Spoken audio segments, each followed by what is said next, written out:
one of the most common things that happens with salespeople is they love to blame everything. They love to blame the leads, their environment, they love to blame their boss, so on and so forth. What's up guys? My name's Sam. If you're here, you're interested in all things revenue related, but not just the numbers, going beyond the numbers as well. What actually makes a revenue engine tick? And one of the core foundations of that is mindset, which is what I'm going to be going through today. As sales and marketing, 80% of that is made up by the mindset that you actually approach those strategies with. So mindset comes first, strategy always comes second. And I speak to founders, sellers, marketers all the time about this concept because realistically, at the end of the day, how you do anything is how you do everything. And I learned this very early on in my first sales gig that I ever got, where I had these ridiculously high KPIs of 50 bookings per week minimum with an 80% show up rate. Now, anyone that's been in sales for a little while would know those numbers are very high, like ridiculously high. But for me going in, I was super green. I hadn't been in a proper sales setting before. I'd been in the personal training space and sort of selling my services, but not in a formal sales setting with KPIs and numbers and structures and things like that. So when I jumped in, I just thought, oh, well, that's what's expected. So rather than being like, wow, they're so high, that's going to be impossible to hit, I just worked out how to hit them. Yes, I worked a lot of hours, I had to implement a few things, I had to learn and change things as I went, but the mindset that I approached it with was not that this is impossible, it was like, oh, that's what's expected, I need to make that happen. So in that first job, I wasn't really concerned with the what, I was just concerned with the how. And I made sure that every single week I hit the 50 bookings, whether it took me 8 hours a day, 10 hours a day, 12 hours a day, that was just what's expected. And I didn't know this at the time going into the role, but no one had actually ever hit those KPIs in that company. But the show up rates was actually a bit of an issue for me early on. It took me about 4 to 5 weeks to actually get over the 80% show up rate. Now, again, this is where the mindset comes in, because I could have started blaming the leads, I could have started blaming everyone around me, these KPIs suck, this is too hard, like I've got to work all these hours to make this happen. And come up with excuse after excuse after excuse as to why I'm not hitting that 80%. But instead of doing that, my mind just went to, this is what's expected, this is what I've been tasked with, how can I make that happen? So I started looking at my calls and how I can better frame my calls. I started looking at how I can set prospects up better so that they're excited for the next chat with whoever I was passing them on to. I started texting the prospects the night before. I started sending them additional resources after I'd chatted with them to say, hey, check these out as well. So by proactively looking at not that's impossible, but how can I fix this? How can I get my show up rate to be above that 80% mark? After 4 or 5 weeks of doing that, iterating, refining, testing, etc., I got that over 90%. My average was 92%. And it all, again, came down to the mindset. So whatever you take on in marketing, sales, business, all of it will start with the mindset first. If you look at it through the wrong lens, you'll take the wrong actions. Which brings me to point number 2. What questions am I solving? The questions that you ask yourself will then dictate, obviously, the actions that you take from there. And when I was asking myself, how can this be done? I wasn't asking myself, why am I given these KPIs? Why is this so hard, etc. I was asking myself, how can I hit that 80%? And by doing that, I was able to find the solutions, find the answers to achieve that benchmark. And inside sales teams or startup businesses, if the founder's still in sales, they often just start asking themselves the wrong questions. Rather than asking themselves, what am I doing that's causing these people to show up with the wrong mindset or not prepared or ghost you even, they just start asking themselves the wrong questions, and it leads them to the wrong answers and down the wrong track. So from a sales perspective, as I mentioned in that first role, when I first started hitting the 80-90% show up rates, and pretty much everyone I would speak to would show up for calls, besides 1 week. And there was 1 week where it slid right back to 50-60% in the show up rate. And rather than being like, these prospects suck and start blaming things, I looked at myself and said, what am I doing differently that caused these prospects, caused these meetings to not show up in comparison to what I've been doing previously? And when I was going through my calls, when I was reviewing my performance, trying to answer that question, found that I'd stopped asking qualifying questions. I started skipping to booking the meeting too quickly in the call, so I was making the meeting too accessible for prospects. I was still doing the follow-up and everything the same, but my actions had changed in the call without me consciously realizing it. So from there, I then obviously reverted back to doing what I was doing, and all of a sudden, the show-up rate lifted. So if you're in sales and you're struggling to close deals, odds are you're probably trying to solve the wrong question. So if you start asking yourself better questions, you'll start finding better answers, which will influence the actions, which then takes you through to number 3, which is the mindset will dictate the lens of the actions that you take. So mindset being around what question am I solving?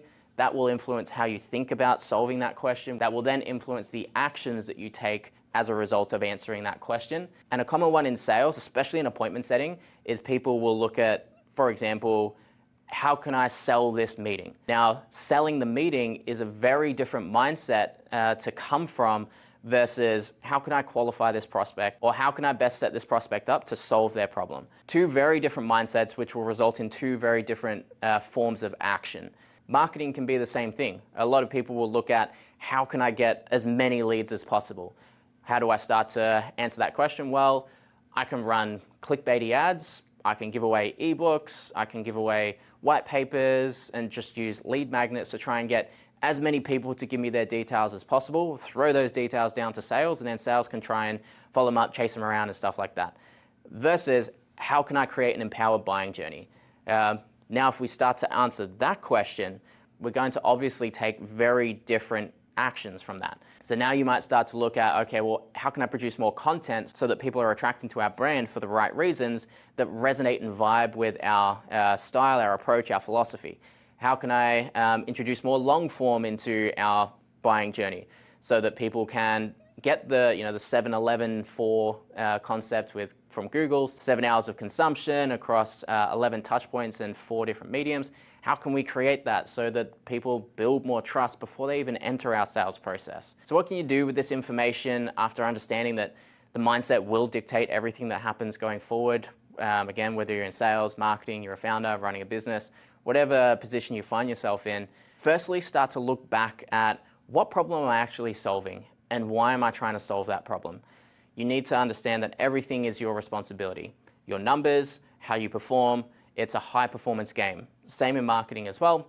You are responsible for your numbers, you're responsible for everything. So with sellers, one of the most common things that happens with salespeople is they love to blame everything. They love to blame the leads, their environment, they love to blame their boss, so on and so forth. Sometimes it's justified, for sure. To give you an example of that, there was a company that I worked in where first month I worked for them, I broke records. Second month, broke records. Third month, did reasonably well. Fourth month, performance slipped a little bit. And instead of blaming things around me and blaming my environment, blaming my boss, etc., I looked at, okay, well, what has changed? What's been the difference? So I jumped into the CRM, I pulled the numbers out, extrapolated the numbers, and based on the company's ICP, 96% of the leads that have been allocated towards me were unqualified. So rather than going, well, the company's against me, the leads are crap, blah, blah, blah, I looked at, well, the majority of the leads that I'm getting just aren't meeting the ICP. How can we then take that information to tighten up to marketing? How can we then take that information to use it to support the growth? Because sometimes you're in sales and the leads just do suck. That does happen. We don't want to live in this fairyland where like everything's always great all the time and we're not living in reality. We want to make sure that we're still approaching things pragmatically and we're still approaching them with logic, but we're not doing it from a disempowered state. So if you're able to solve 1 and 2, focus on the mindset, then focus on the strategy, work on what questions am I trying to solve or what answers am I really looking for. That will influence number 3 because that will dictate the lens that you see everything through, which then when it comes to what's next, it's obviously the actions that you then start to take towards solving those problems. So before anything, whether you're looking at ads, whether you're looking at funnels, whether you're looking at, if you're a salesperson, looking at different sales scripts, sales methodologies, any of this strategy stuff, just look at the mindset. Look at what problem am I trying to solve?